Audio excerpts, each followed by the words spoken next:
امامت کے مطیع مطلق بن گئے، امامت کا اشارہ سمجھنے لگے، امامت کا حکم سمجھنے لگے. کہ جب جناب عباس آئے اور فرمایا کہ مولا لقد ضاق صدری، مصائب بہت ہیں، جہاں تک کہ قدرت رہے گی میں آپ کے سامنے بیان کروں گا. مولا نے بیان فرمایا کہ مولا لقد ضاق صدری، اے امام میرا سینہ بھاری ہو گیا ہے، میرا سینہ تنگ ہو گیا ہے، اب مجھ سے اور برداشت نہیں ہوتا، مولا اجازت دیں ان دشمنوں سے جا کر میں بدلہ لینا چاہتا ہوں. امام حسین نے جواب دیا یا عباس انت حامل لوائی، اے عباس تم تو میرے لشکر کے علم بردار ہو. مولا نے جواب دیا کہ اے مولا وہ لشکر اب کہاں باقی رہا کہ جس کا میں علمدار ہوا کرتا تھا، اب نہ تو اکبر ہے نہ قاسم ہے مولا، اب نہ حبیب ہے نہ زہیر ہے، وہ لشکر باقی نہیں کہ جس کا میں سردار ہوا کرتا تھا. ہاں عزتداران امام حسین نے جناب عباس کو اجازت نہ دی، جناب عباس نے کوئی اعتراض نہ کیا، سر کو جھکایا، امامت کے مطیع مطلق تھے، پلٹ کر واپس جانے لگے. امام حسین نے ایک مرتبہ آواز دی بھیا عباس ذرا ادھر آؤ، اگر تم جانا ہی چاہتے ہو تو ذرا ان بچوں کی آوازوں کو سنو اور ان بچوں کے لیے پانی کا انتظام کرو. جناب عباس نے جب خیموں کی طرف نگاہ ڈالی تو کیا سنا کہ سکینہ بچوں کے ساتھ آواز دے رہی ہے العطاش العطاش. ایک مرتبہ جناب عباس بچوں کے خیموں میں جاتے ہیں، وہاں سے مشکیزے کو اپنے ہاتھ میں لیتے ہیں. بہت غور سے سنیے گا، مقتل لکھتا ہے کہ مشکیزے کو لیتے ہوئے جناب عباس وعدہ دیتے ہیں. دیکھیں کربلا کے مظلوم ترین شہداء میں سے جناب عباس ایک ہیں، اور اگر میں کہوں سب سے زیادہ مظلوم ہے تو میں نے غلط نہ کہا. دو دلیلیں ہیں میرے پاس دو دلیلیں ہیں. جو بھی شہید کربلا میں خیمے چھوڑ کے رن کی طرف جا رہا تھا، ہر شہید نے آ کر خدا حافظی کی تھی، ہر شہید نے ودا کی تھی. امام حسین ودا کرنے کے لیے آئے تھے، سب کو معلوم تھا کہ امام حسین جائیں گے تو واپس نہیں آئیں گے، سب کو معلوم تھا علی اکبر جائیں گے واپس نہیں آئیں گے، سب کو معلوم تھا قاسم جائیں گے واپس نہیں آئیں گے. لیکن ایک ذات ایسی تھی کہ جب وہ خیمے سے جا رہی تھی تو سکینہ ہو زینب ہو سب کو یہ پتا تھا کہ جناب عباس جا رہے ہیں، چچا عباس جا کر ابھی واپس آئیں گے. سکینہ نے اپنی پوری آس لگا کر رکھی تھی کہ امو عباس جا رہے ہیں، چچا عباس جا رہے ہیں، پانی لینے جا رہے ہیں تو پانی لے کر واپس بھی آئیں گے. اور دوسری دلیل یہ ہے کہ جناب عباس نے کچھ وعدے کیے تھے. کوئی شہید وعدے کر کے نہیں گیا تھا، جناب عباس نے وعدہ کیا تھا اے سکینہ انتظار کرنا میں پانی لے کر آؤں گا، اے زینب، اے جناب زینب آپ انتظار کیجئے گا، میں آپ کے پردے کا محافظ ہوں. تو کیونکہ جنگ کرنے نہیں جا رہے تھے لہٰذا شمشیر و تلوار لے کے جانے کی بات نہیں آتی تھی. امام حسین نے ایک نیزہ ہاتھ میں دیا اور جناب عباس نے دوسرے ہاتھ میں مشکیزہ لیا. بہت غور سے سنیے گا. اب جناب عباس جاتے ہیں اور نہر کے کنارے دشمنوں سے جنگ کرتے ہیں. مقاتل کی الفاظ تقریباً 2000 سے 4000 تک کے ہیں کہ جنہوں نے آ کر جناب عباس کا گھیراؤ کر لیا. جناب عباس نے جنگ کرنا شروع کی اور 80 لوگوں کو اسی نیزے سے واصل جہنم کیا. اب نہر تک کے پہنچ گئے. عباس کی غیرت نے یہ گوارا نہ کیا، وہاں پر 3 سالہ بچی پیاسی بیٹھی. بیان کرنے والے تو یہ بھی بیان کرتے ہیں عباس تو عباس ہیں، عباس کے رہوار نے بھی یہ بات گوارا نہ کی کہ نہر سے ایک جرعہ پانی پی لیتے.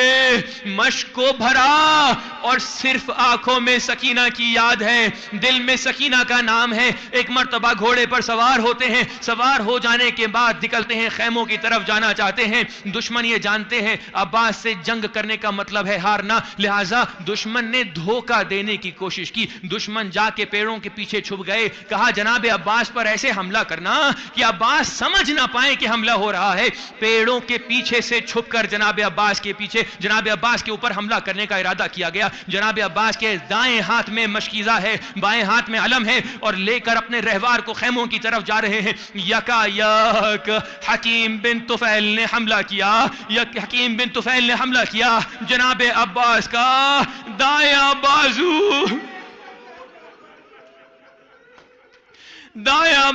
قلم کر دیا.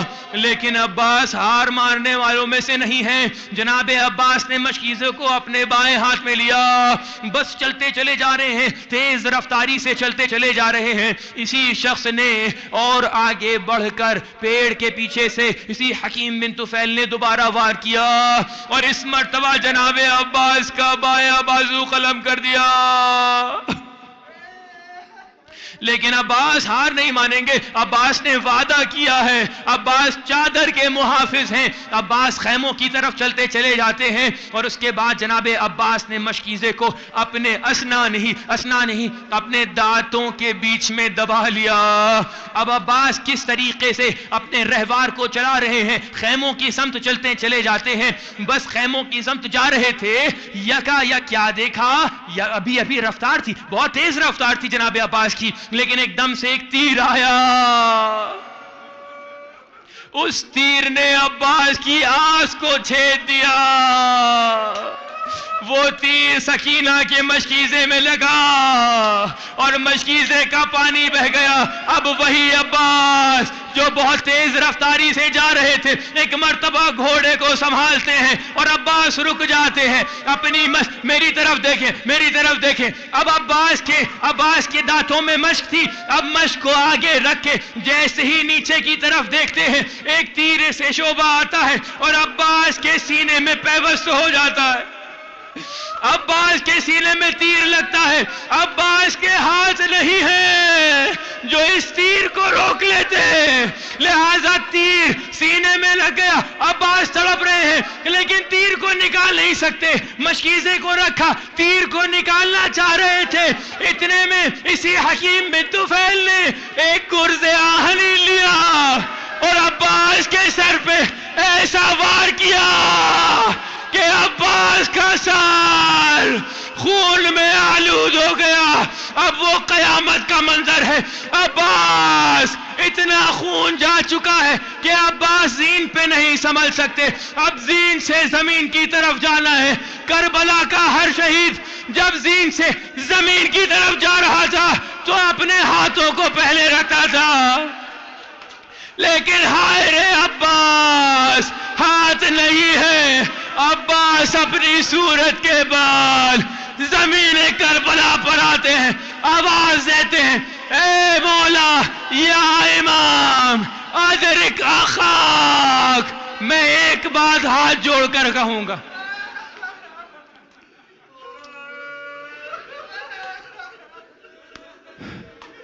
اجرکم عند اللہ, اجرکم عند اللہ. اے عزاداروں, ایک بات بتاؤں, اگر میں یہ بات نہ بتاؤں تو نا انصافی ہوگی. ہم لوگوں نے اپنے مصائب میں ہمیشہ یہ بتایا ہے کہ کربلا کا ایک شہید تھا کہ جب وہ زین سے زمین پر آ رہا تھا تو اس کے ہاتھ زمین پر نہیں آئے بلکہ چہرہ زمین پر آیا. کون؟ جناب عباس. میں جناب عباس کے آگے ہاتھ جوڑ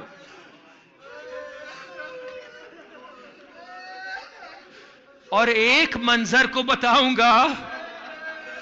اے مولا عباس, جب آپ چلے گئے اور جب کوئی باقی نہ تھا تو کربلا نے ایک اور شہید لکھا ہے کہ جب وہ زین سے زمین پر آ رہا تھا تو زہرا کے لال کے بدن پہ اتنے زخم تھے کہ اس کے ہاتھ تھے لیکن وہ ہاتھ نہ رکھ پایا. حسین بھی اپنے چہرے کے بل زمین پر آیا.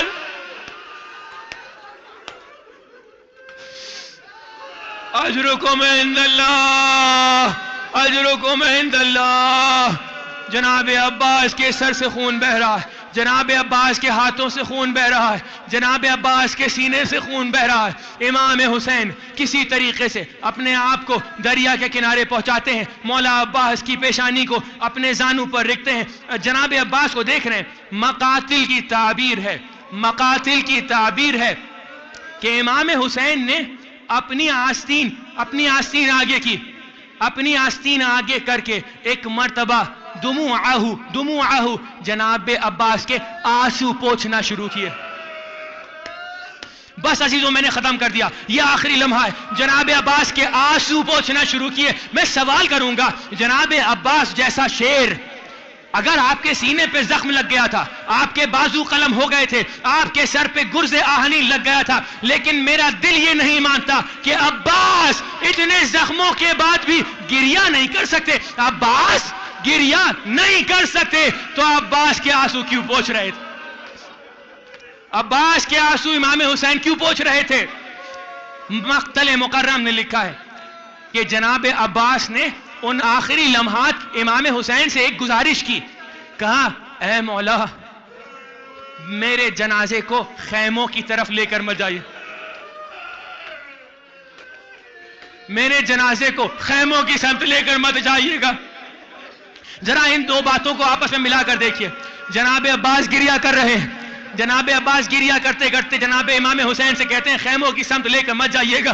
میں کہوں گا جناب عباس، اے مولا عباس آپ کیوں گریہ کر رہے ہیں؟ عجب نہیں، مولا عباس تعبیر مقتل ہے، ایک سر کی وجہ سے، ایک راز کی وجہ سے جناب عباس کی لاشیں کو وہاں تک لے کر نہیں گئے۔ مقتل نے بیان کیا ایک راز تو یہ تھا کہ امام حسین نے بہت کوشش کی، امام حسین نے بہت کوشش کی، لیکن عباس کے جانے کے بعد حسین نہیں بچے تھے کہ جو عباس کو خیموں تک کے لے کر جاتے۔ لیکن میرا دل یہ کہتا ہے کہ عباس کے آنسو یہ بتاتے ہیں کہ وہ راز یہ نہیں تھا، وہ راز یہ تھا کہ عباس جب خیموں سے آ رہے تھے تو انہوں نے سکینہ کو وعدہ دیا تھا کہ میں پانی لے کر واپس آؤں گا، اور جناب زینب سے وعدہ کیا تھا کہ آپ کے پردے کا ضامن اور حافظ میں ہوں۔ اے امام، اے مولا میرے لاشے کو خیمے تک لے کے میں جائیے گا۔ کیسے عباس اس خیمے میں جا سکتے ہیں جہاں پر سکینہ پانی کا انتظار کر رہی ہو؟ مولا امام حسین نے جناب عباس کے لاشے کو وہیں رکھا۔ اب آخری لمحات ہیں، عباس نے جیسے ہی اپنا دم توڑا، امام حسین نے اعلان کیا الان انکسر ظہری وقلت حیلتی، اے بھیا عباس اب میری کمر ٹوٹ گئی، اے بھیا عباس۔ اب امام حسین آزاداروں بس چند جملے اور سن لیں۔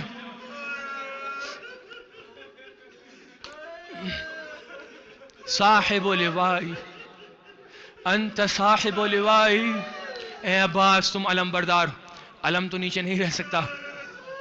جناب عباس کے علم کو لیا، مولا حسین خیموں کی طرف واپس جا رہے ہیں۔ اب خیموں میں جب بچوں نے مولا عباس کا علم آتے ہوئے دیکھا،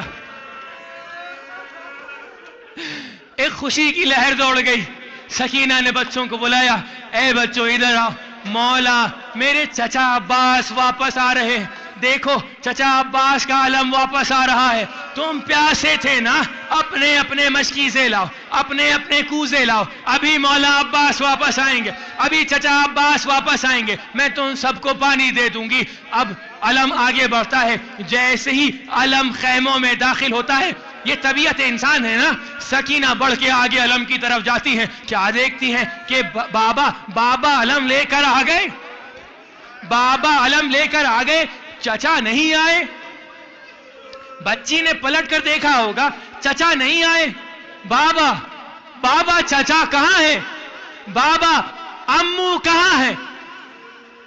مولا حسین نے ایک مرتبہ بتایا، اے سکینہ تمہارے چچا ہمیشہ کے لیے نہر کنارے سو گئے۔ اب جیسے ہی سکینہ کو پتا چلا کہ چچا عباس شہید ہو گئے، ایک مرتبہ سکینہ نے بینڈ کرنا شروع کیے، اے بابا میں اب کبھی اپنی پیاس کی شکایت نہ کروں گی، مجھے میرے چچا عباس واپس دے دیجئے، مجھے میرے چچا عباس واپس دے دیجئے، میں اب کبھی پیاس کی شکایت نہ کروں گی۔ ایک جملہ آپ کی زحمت کو تمام کر دو۔ کاروان حسینی مدینے واپس گیا، جب جناب ام البنین تک کی خبر پہنچی، جناب ام البنین نے اپنے بیٹوں کی حال اور خبر پوچھا میرا عباس کہاں ہے؟ تو بتایا آپ کا عباس کربلا میں شہید ہو گیا۔ جناب ام البنین نے کہا کہ نہیں، ایسا نہیں ہو سکتا، میرا عباس اور شہید ہو جائے۔ کہا بی بی آپ کے عباس کے ہاتھوں کو قلم کر دیا گیا، آپ کے عباس کے سر پہ گرز آہنی لگا دی گئی۔ کہا نہیں نہیں نہیں، میرے عباس کے سر پہ گرز آہنین کوئی مار دے، ایسا نہیں ہو سکتا۔ میرا عباس وہ تھا کہ جب ہاتھ میں شمشیر ہوتی تھی تو ایک باز شکاری کی طرح حملہ کرتا تھا، میرے عباس کے سر پہ کوئی گرز نہیں مار سکتا۔